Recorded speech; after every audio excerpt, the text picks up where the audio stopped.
years, I've realized that this truly is the best and easiest way to dice a tomato.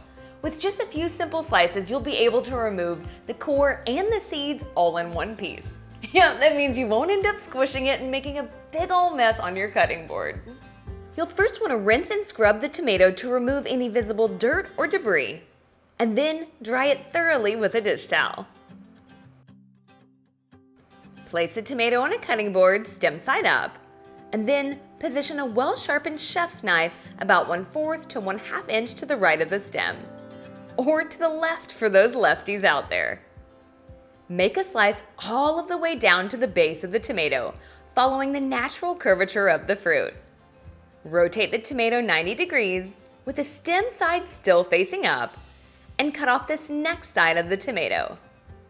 Repeat this process until you have 4 slabs of tomato and the core with the seeds still attached. At this point, you can discard the core. Using a spoon or the knife, brush away any seeds that still remain within the tomato slices. Lay one piece skin side down onto the cutting board. The skin is pretty slippery and can be more tricky to cut through. Make slices approximately 1/4 to 1/2 inch apart to get strips.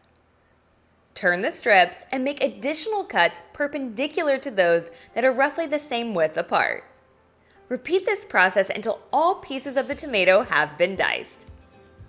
Use the diced tomato immediately, or store it in the refrigerator in an airtight container for up to 3 to 4 days. Yep, it really is that simple. Now, if you want to keep sharpening those knife skills, then you've got to check out these other how to cut tutorials right over here.